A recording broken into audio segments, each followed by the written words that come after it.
Greetings to my students taking History of Math in the summer of 2022. So, my name is Gary Rubenstein,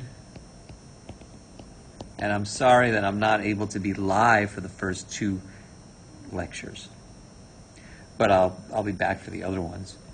My email address is Gary M. Rubenstein. It's Rubinstein.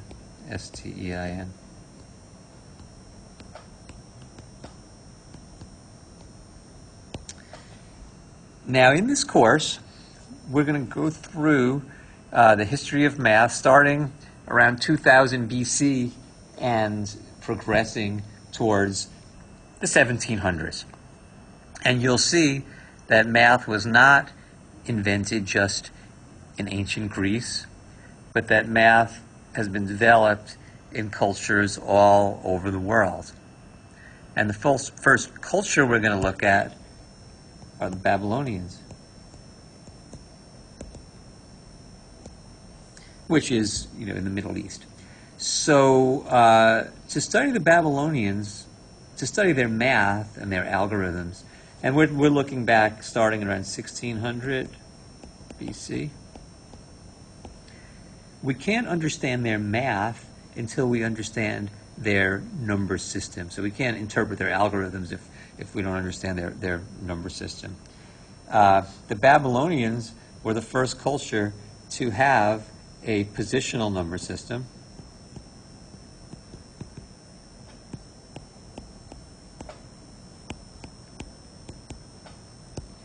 Which has a lot in common with the base 10 system that we use nowadays.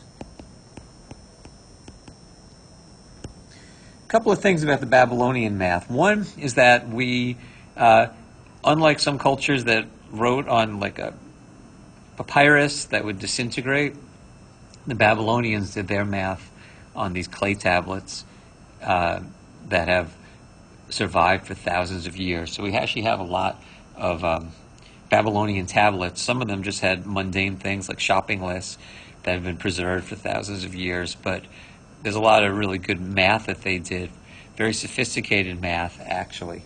And they came up with a positional number system, which is really amazing because other cultures way after them did not have positional number system. For instance, most famously, the Romans had Roman numerals, which really were difficult to work with. It had some kind of logic to it, but it wasn't a good system for developing math. And the Romans didn't really invent any good math. But even the Greeks didn't have a very good number system. Way after the Babylonians, it wasn't until... So the number system we have, which is often called the Hindu-Arabic, base 10 system, that didn't come to the West until about the year 1200.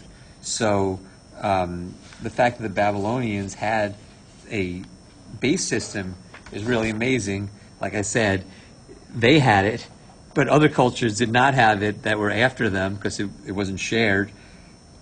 And it wasn't for thousands or more years that the West got a base system. What's meant by a base system is when you have a bunch of dots. There's a bunch of dots. Nowadays, we organize them in base 10, where we say, okay, well, let me first pick off like the hundreds, which I could think of as like 10 by 10, like a grid of 10 by 10. Okay, but now maybe there's not enough to make another 100. So then we start making groups of 10.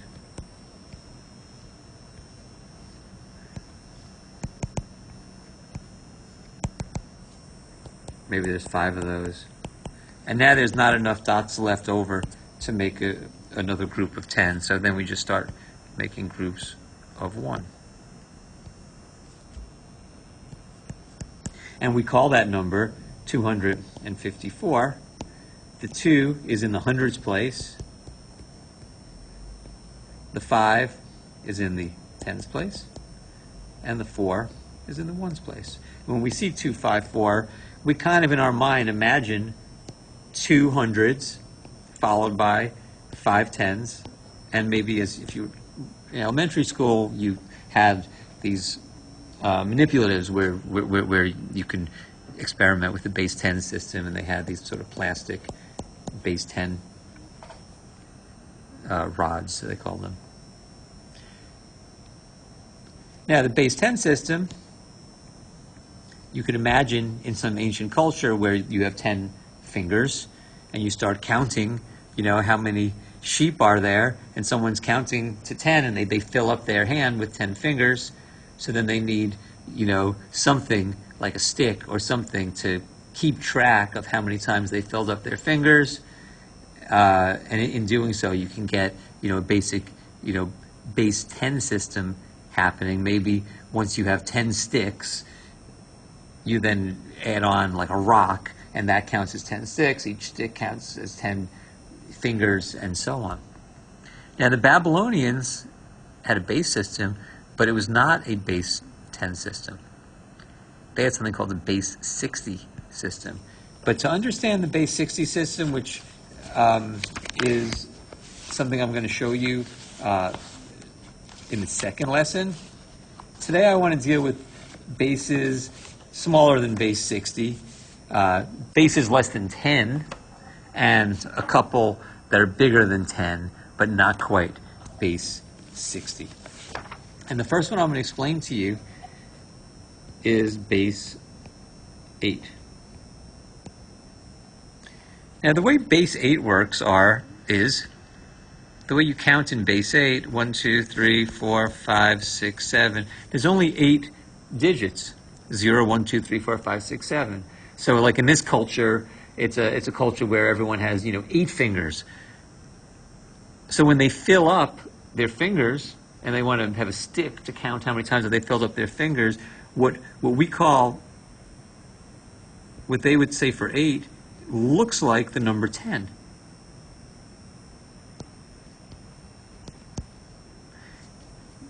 In the base 8 system, the digit on the right is the ones, and the digit on the left in this one is the 8s. So what looks like 11 is actually the number 9, and it looks like 12 is actually representing what we think of as 10 things.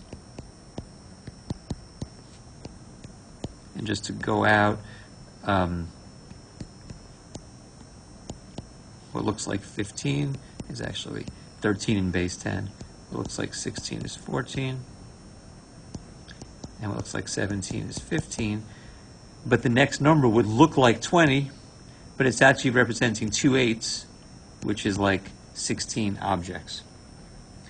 So a thing that looks like 254 in base 8, and normally we draw a little subscript there to say what base we're dealing with. If there's no subscript, it's assumed it's base 10. This is the ones place. The second place is not the tens place. It's the 8s place. And the third place is not the hundreds place, but it is the 8 squared, or the 64s place. So what looks like 254 in base 8 is actually, and here's our first skill for today, converting from base, something that's not base 10 to base 10. It's 2, that's this digit, times 8 squared, plus 5, that's this digit, times 8, plus 4, times 1, 128, 40, plus 4 equals 172 in base 10. So if I had 172 dots, one thing I can do is split it up into 100 and 7 tens and 2 ones.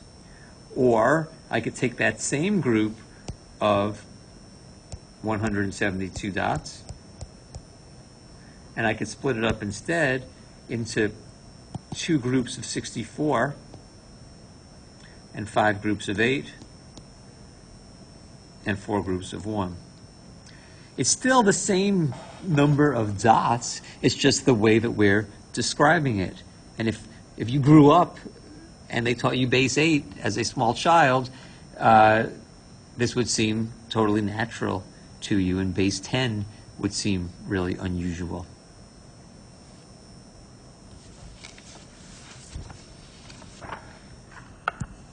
Now, you can make any integer into a base.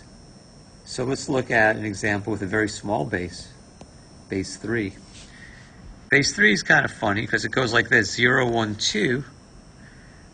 But now we're out of digits, so the number 3 looks like 10, and the number 4 looks like 11, and the number 5 looks like 12, and the number 6 looks like 20.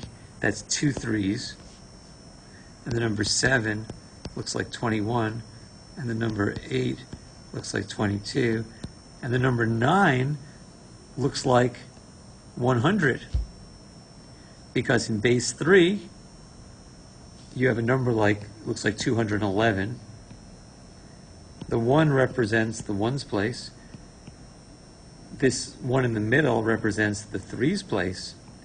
And the 2 represents the 3 squared, or the 9's place. So it looks like 211, turning it to base 10, is 2 times 9 plus 1 times 3 plus 1, which is 22, which also looks like a base 3 number, but that's 22 in base 10. So if you're 22 years old, that's how you represent your age in base 10, but you would, if we had a base 3 system, you'd already be into 3 digits to represent the number 22. The smaller the base, the more digits you need to represent the same number. A really unusual base is base 2.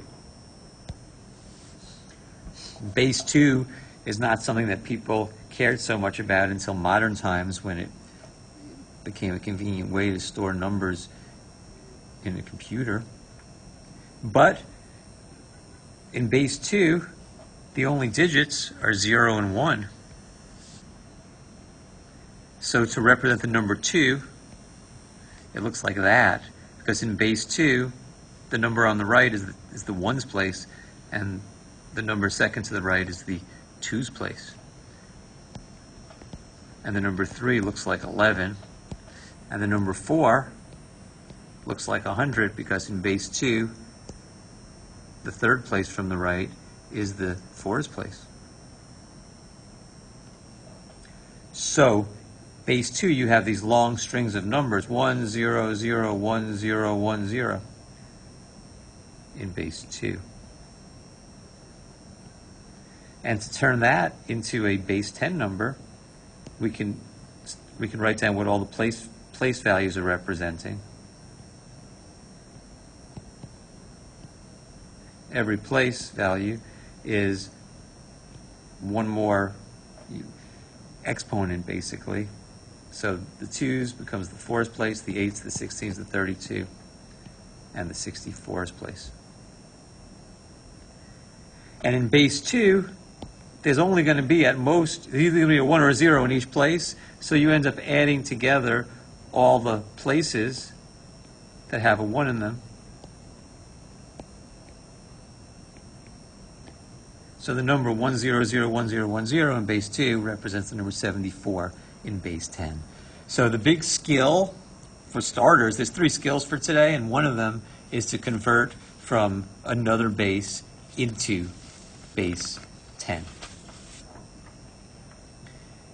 Now, there are bases bigger than 10, and those get used actually in computers. Not base 12, but I want to show you what base 12 is about. So to deal with it, because the Babylonians had base 60, so I want to show you what it means to have, how we can possibly have a base that's bigger than base 10. In base 12, there are going to be 12 digits. 0, 1, 2. So the first numbers are counted just like that, 6, 7, 8, 9. But we're not going to write 10 because 10 in base 12 is actually representing the number 12 because the 1 here would be the 12th place. So that's kind of unusual. 9 is still 9. So what about 10 and 11? Well, what we do nowadays is we use letters of the alphabet. So 10 is represented by capital A, and 11 is represented by capital B in base 12. And then 13 looks like 11. So when you see a number in base 12, there's often A's and B's thrown in there. So if I have like a number like 1A, the A is the 1's place, and the 1 is the 12's place. So it's 1 times 12 plus, now that A is in the 1's place, but that's basically 10 ones.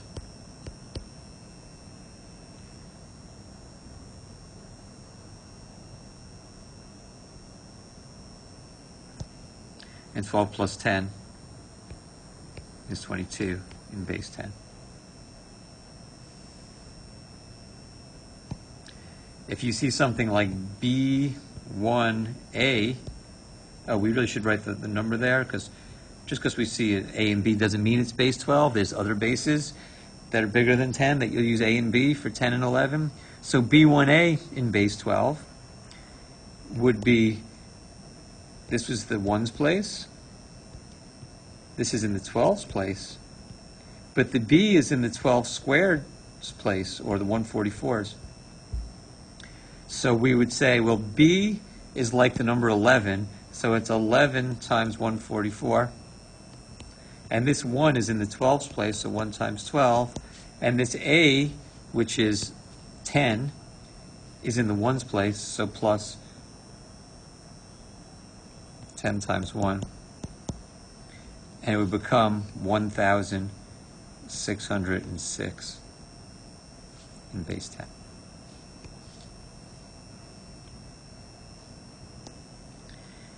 Now I'm going to have you switch over now to, so last year, or 2 years ago when I taught this course, I had recorded this lesson, but I had not pushed record up to this point. So if you switch now over to the video that says July 6B, I have a, it's on my YouTube channel. I'm provided a link to it in my instructions to you. You can now watch the other 48 minutes of this lecture on that video. And then there's a homework assignment where you practice this different skills. And so I'm not sure if you'll be able to easily submit these first 2 assignments, but when I come live on Monday, I will give instructions, if I haven't already, on how you could submit these assignments to me. I might also create a what's called a Delta Math assignment, where it generates questions for you to do for practice. If there's confusion and you're not able to do the first 2 assignments until I come back and able to answer questions about if you're having trouble, that's going to be okay. I'm going to accept those late. But I am going to try to make it so that you are able to submit the first 2 assignments, over the weekend.